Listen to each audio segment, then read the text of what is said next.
And the last one that I did was a ground up build, a triplex with a laneway suite. And I literally did probably 90% of that build myself, from Wow. framing to electrical to plumbing to everything else in between. And that was the one I retired on. That's when I was like, okay, this is it. That's I'm it. done. Yeah. I've lived my dream. I built a house from the ground up, a triplex nonetheless, and I'm good now. I can step back and manage projects instead.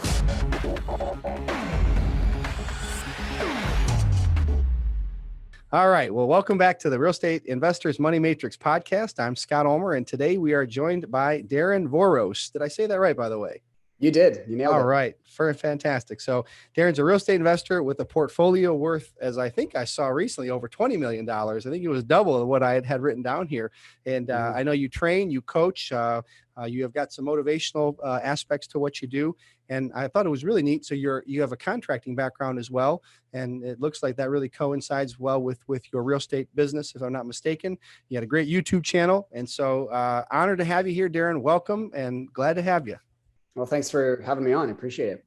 Absolutely. Absolutely. So, well, as we were talking right before we started recording, you're up in Toronto and we actually had a chance to chat with another Canadian. So we're feeling the Canada vibe down here just a couple of days ago. So, well, I guess my first question is, how'd you get your start in real estate? I kind of fell into it a little bit. I worked over in Japan in 2001. My previous life, I was in musical theater. I actually worked 15 years professionally in musical theater. And in 2001, I had the opportunity to go over and work in Japan at Universal Studios. They were opening up their park over there. And long story short, I came back from that year in Japan because they had taken such good care of us, took care of our housing and our, transportation and all that stuff, gave us a per diem. And I got paid in US dollars, which was good coming back to Canada at that time because the exchange rate was really favorable. So I had this little chunk of savings and I didn't really know what to do with the money. And so I thought, well, I'll just invest it in real estate. I've heard that's not a bad way to spend your money if you've got it, and bought a little house. It was a brand new house. Was planning to actually flip it. I was going to buy it from the builder. And a lot of people were buying houses from the builder at the time in Alberta, where I grew up, finishing the basement and then putting it back on the market and kind of hoping for that, little lift there and cashing out and moving on to the next one. Well, I did all that and I couldn't sell it. Not because I didn't do a good renovation or not because the market wasn't doing well. It just that the builders still had houses in the neighborhood. And so why would anyone want to, buy that house from me when they could just go directly to the builder? Sure. And I was kind of forced into the rental market at that point. And so my first tenant I had was a disaster. I had to evict that tenant, learned a lot of lessons there. And then I got a company to rent from me. And they put their employees in there for 4 years. It was a great situation. Wow. So I kind of had polar opposite experiences. Yeah. 4 years later, the market was screaming. I sold the property for almost double what I paid for it. And then I got really excited about real estate investing and kind of doubled down at that point, came out to Ontario where I was living then and bought almost 3 properties within, a short amount of time. And that's where I saw kind of exponential growth in the portfolio. And that's when I really got excited about doing more of the buy and hold strategy versus that, quick turnaround and trying to make quick money in real estate. So that's where I got my start and just kind of been growing from there. Fantastic. Well, I guess a couple quick thoughts, and I've got to go back to the musical theater thing. That's pretty cool, man. So yeah. I have a very, very, very limited amount of musical theater experience in my background, but I have a daughter who's really into it, and man, I got to tell you, I think it's such a unique skill set to be able to get up in front of people and perform. That is to me very amazing. So I just got to ask, just out of curiosity, that's obviously 15 years in professional musical theater. Yeah. That's amazing. Yeah. So give me one highlight from your musical theater career. This is pure personal curiosity. My big sort of like moment in musical theater was we were launching a Canadian production of Hairspray, the musical. And that was a big get for me at the time. It was 2004. And then 2005 and 2006, I got invited to the US national tour of Hairspray. So I got to go all over the US with that show. And it was a lot of fun. And then I did We Will Rock You after that, the Queen musical and a couple of big Toronto shows. And so, yeah, it was nice. I consistently worked in musical theater, which is, I think a lot of people say, yeah, I'm an actor. And then they go, oh, what's your side gig? Right. But I actually had right? a pretty successful career there. And my side gig was actually real estate, because I was buying real estate on the side. It was a perfect schedule because we would do 8 shows a week, but we would work nights and weekends. And so it really lended itself to be able to go out and buy some rental property and spend some time during the day renovating. And that's kind of where I got my contracting chops, was a little bit of trial and error on my properties. And then eventually at some point it switched, right? I just thought, well, I really love this real estate thing, want to take a bit of a break from theater. And I did that. And then I kind of just transitioned into real estate full time. Very good. Very good. Well, I think that's fascinating, and kudos to you. That's a dream for many people. You had a chance to live it. So I look forward to telling my daughter about you. I met somebody famous today. So fantastic. Well, I was curious to know which might have come first, your contracting or your real estate. And it sounds like it might've been some sort of you had a little bit of a baptism by fire in that first property. Were you contracting prior to owning real estate, or what was that kind of which came first there? No, it was definitely the real estate, Okay. and my mom and my is, fancies herself an interior decorator. So when I bought that house in Alberta, we did a little bit of sweat equity for the first time. And so, hung some drywall, did some painting, learned a little bit of finished carpentry. And then the next project after that, you kind of pick up, the odd little skill on the next one after that. And you just kind of keep building your knowledge base. And I always thought, like, okay, what's it going to cost me to have somebody else do this work, and then I thought, well, what does it cost for the materials, and to go and buy some tools to be able to do this.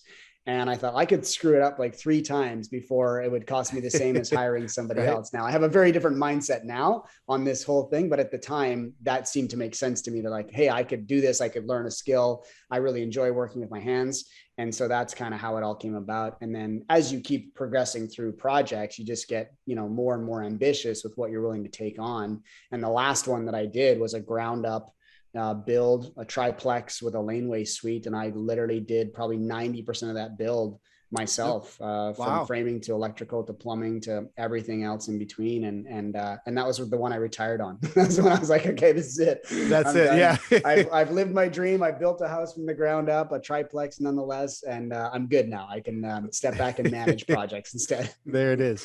Well, and that's so from my background, one of the things that common when you're talking to folks getting started, and simple logic is I can save money and do a better job. Likely do a better job than a contractor, because I'm going to take better pride and care in the property, and certainly save money. But I've learned over time, and again, it depends who you ask. Sometimes it's bad advice for the investor to do the work themselves. And so somebody that's coming into your world that is looking to get into real estate, wants to do the work themselves, what advice do you give them if they want to be their own general contractor? I think it's good experience to start, right? I think that if you have a skill set that lends to real estate investing, I think it's great. I don't know that I'd be saying like, do what I did, go and learn how to be a real estate investor and learn how to be a contractor at the same time. If you have a contracting business and you want to branch out and pull real estate investing into one of your revenue streams, I'm like, absolutely, that makes total sense. But I think that if I had to do it over again, I would have been, I should have been, managing people more so, which would allow you to scale a lot faster. And also too, I think, it's forgiving, right? When you are the ones in there every day swinging the hammer, you're not really getting a true indication of what your costs are. So if I was hiring out those renovations at probably triple what they were costing me, would that have been a viable project at that point? And the answer in some cases was no, but I was able to make it work because I didn't pay myself, right? And so that's where I think it gets tricky, because people go, well, I can do it for, 30 cents on the dollar. But then I'm like, yeah, but if you were hiring it out, would the project still work? And if the project still works with you hiring it out and you want to save yourself some money, then absolutely, I think it's not a bad idea. But if it only works because you're in there giving sweat equity, that might not be the right investment. Yeah, very, very good response, because that makes perfect sense. And could get clouded by you doing the work without really seeing the true cost there. So, Mhm. well, as I'm sure you're aware, the market in the States is smoking hot. Yeah. Boy, how backwards is that? We go into COVID and there's this, buzz phrases, foreclosure tsunami, and we're going to have a repeat of 2008. And I remember very early on, I read an article that it was from an English or British newspaper, and they were actually the folks in England were being advised not to sell, buy, move, rent anything for 6 months. And I'm thinking, oh my gosh, that's going to crush us. That's what we do every day. And fortunately, we never got to that level. But as we go into COVID and come out, all of a sudden it's just a smoke and seller's market, and supply demand. Obviously, it's imbalance, and there's a lot of the metrics that you can trace it back to. I don't think anybody thought it was going to be as such, and of course, there's a lot of chatter about the sustainability of it, and obviously, I take the obviously out. It's not sustainable at the end of the day, but our market is really on fire. How is the market up in Canada? What is the kind of current snapshot? And I assume there's parallels. And the second question would be, what do you see as far as the sustainability of the market up there as we sit here? Yeah, the Canadian real estate market, let's make no mistake, is very closely tied to the U.S. market. We'll see similar ebb and flow as the U.S. market. I will say one thing. Our Canadian banking sector is quite different than the U.S. banking sector. So in 2008, 2009, for instance, when you were seeing the massive sort of crash, if you will, of the real estate market in the U.S., ours got pulled down as well, but so did the rest of the world. The global market was pulled down, with the U.S. crash. We didn't see the same kind of drop in prices because we don't have as liberal of a banking sector, right? So we've got, as a minimum here, like you have to put 20% down on a rental property. So when you've got a $500,000 property, you've got $100,000 in cash in, you're not walking away from that You're not deal, walking, right? No. So that's the difference, right? And so I think our real estate market is really hot here as well right now, with the caveat of saying, like, I live in Toronto, the downtown Toronto condo market was on fire pre-pandemic, right? Just like you multiple offers, bidding wars. Well, that shifted away. So you're seeing the exodus a little bit from the downtown core. I think it's short-sighted thinking because people were like, well, I can work from home now, so I'm going to go an hour away from Toronto and I'm just going to commute in when I need to. And some of that is happening for sure. So we saw a huge demand for vacation rental properties here in Canada. And then also just outside of those major markets, within an hour drive of Toronto, Vancouver, Montreal, those markets went crazy. In the downtown condo markets, because who wants to be stuck in their 450 square foot condo for the better part of a year? That market dried up a little bit, but you're seeing it come back now, and things are normalizing a little bit. But I think that when you look at Toronto, for instance, as a major city in the world, we are still grossly underpriced in comparison to New York and London and Hong Kong and some of these other places. So I think that we're still at the very start of the potential large gain in the real estate market here. And people are just going to have to wrap their head around the fact that, in New York, most people don't own as well. They rent because they can't afford the real estate. Well, right. Toronto's going to get there. And I think a lot of the major markets across the country are going to follow suit. So then how does that affect your deal flow and your lead flow for opportunities? We're just, trying to get into density, like we don't do much. I don't own a single condo. I do, but it's closing in 7 days that I sold it. I don't really own any single units at all. I'm into duplex, triplex now. We're doing a lot of 8-unit conversion, boutique apartment unit conversion in Toronto. So we take these big old century homes, about 6,000 square feet, and we convert them to 8 units. And that's when the numbers start to make sense, right? Because you've got 8 units under one roof. But we're also doing just ground up development projects now of 31, 44 units, stuff like that. And that's really where I love the Toronto real estate market for the appreciation and for the growth. But, unless you can get into that multi-unit space, I don't necessarily think it's it's great definitely not from a cash flow perspective, but appreciation, is just it's a gamble to me. Sure. You're speculating now, right? Yeah, So absolutely. Yeah. And that's when you're gambling, when you're speculating, when yeah. it's kind of a crapshoot. So, Mm-hmm. well, how about, do you have investments, and do you do investments in the States? I had a couple. Yeah, I owned some property down in Thatcher, Arizona, that I sold in the middle of the pandemic. It was just a little single unit that we owned down there. I had a couple partners on it, and we decided to exit. It was just the right time, and the market was really strong too. We were kind of expecting the same thing you were saying off the top here. Like, we were expecting, to sit and to wait, and we put it on the market, and it was sold the next day. And then my parents own a property in Mesa, Arizona as well. So I'm a co-owner there on that project. So that's my real estate portfolio in the US. It's not very big, but we are looking for development projects there. I think that's one thing that we've realized. And when I say we, I have a business partner that I do some of my transactions with. Her name's Alona, and we just love the development space. And so now we're doing that both in the US and Canada. Very good. Yeah, I was going to say, you'd be looking for opportunities down here. And so Yeah. if any folks have some potential conversions or anything in that vein, certainly you'd be a good guy to call, I'm sure. Absolutely. So as far as just a couple other questions, and I appreciate everything you're sharing. I love the conversions, by the way. I've only done one, but I see a lot of potential there. And certainly the cash flow challenges in a market like Toronto, that makes perfect sense. So on your YouTube channel, you have some of your, I guess, strategy is how to repair investments, if I'm remembering that correctly or saying that correctly. And I think it's kind of with your contracting background, and it was kind of like a unique niche. Am I reading it wrong or reading into it wrong? And if I'm reading into it right, help me out with how that is kind of a unique niche. And I assume that's tied right to your contracting background.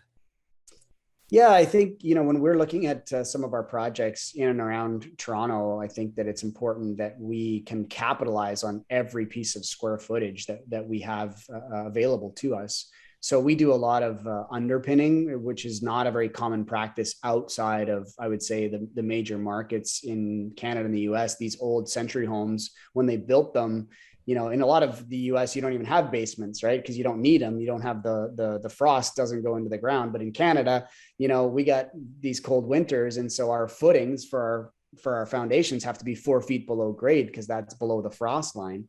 So when they used to build houses in Toronto 120 years ago, they'd put in a 5 or 6 foot basement because they didn't use it as living space, right?